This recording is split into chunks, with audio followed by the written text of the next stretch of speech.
क्या आपने कभी महसूस किया है कि जब आप खुद की तुलना दूसरों से करते हैं तो आपका मन दुखी क्यों हो जाता है? यही तो सबसे बड़ी गलती है, क्योंकि हर इंसान अपनी जगह अनोखा है। दोस्तों, आज की इस कहानी इसी गहरे सच पर आधारित है।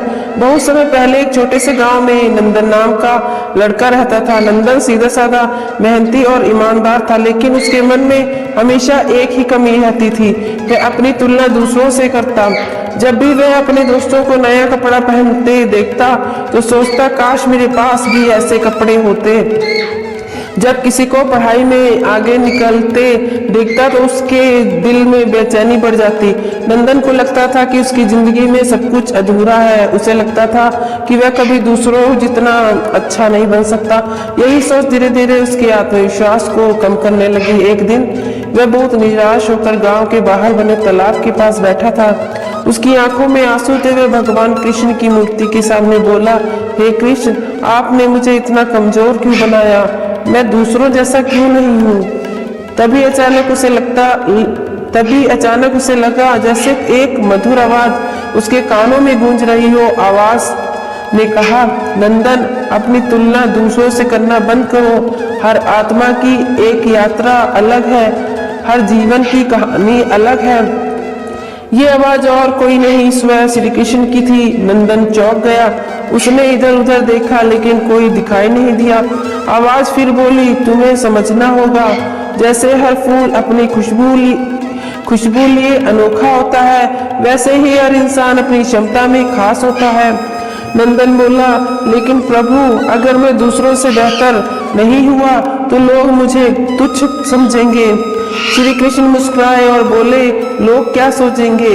ये तुम्हारा सच नहीं है। सच्चाई ये है कि तुम अपने अंदर असीम शक्ति लेकर पैदा हुए हो। तुम्हें अपनी ताकत पहचाननी है ना कि दूसरों की नकल करनी है।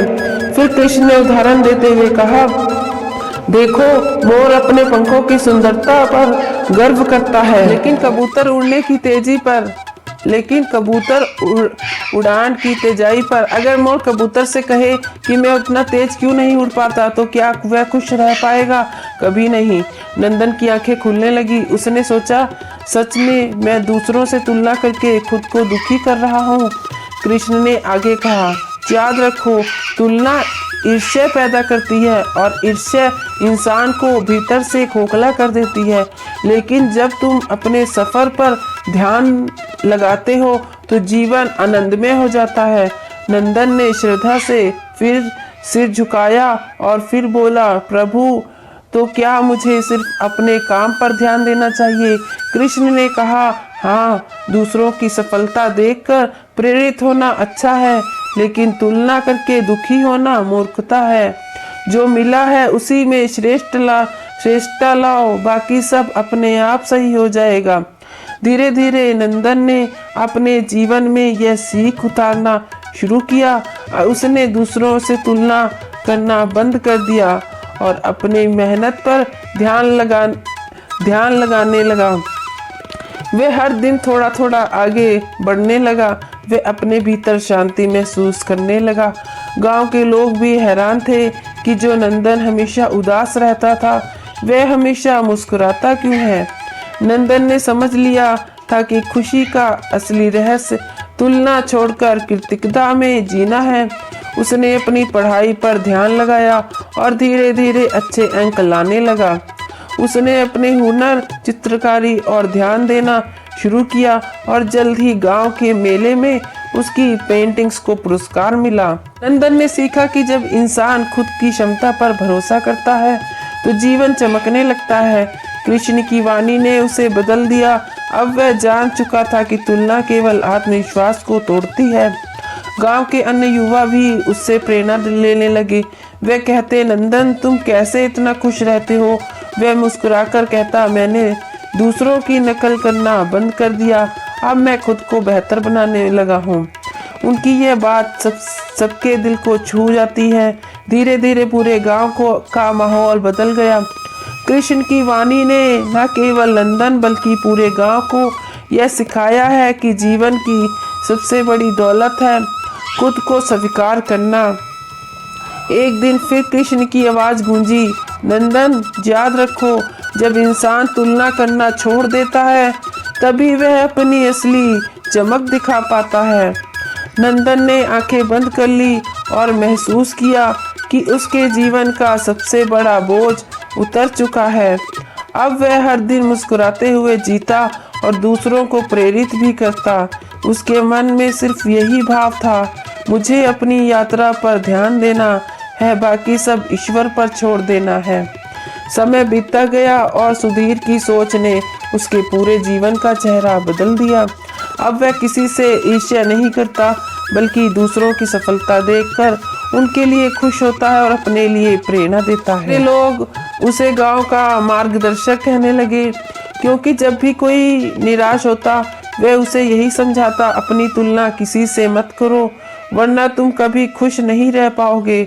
सुधीर की बातें साधारण नहीं थी, उसमें एक सच्चाई और अपनापन था जो सीधे दिल को छू जाती है। एक बार गांव का एक लड़का रोते हुए उसके पास आया और बोला, भैया जब मुझे तंग करते हैं मैं पढ़ाई में अच्छा नहीं हूँ। सुधीर ने उसके कंधे पर हाथ रखते हुए कहा, तुम्हें पढ़ाई में नहीं खेलों में रुचि है तो उसी में अपना नाम बनाओ, किसी और से तुलना मत करो, अपनी ताकत पहचानो। वह लड़का सुधीर की बात मान गया और कुछ ही सालों में वह जिले का सबसे अच्छा धावक बन गया। सुधीर ने ये देख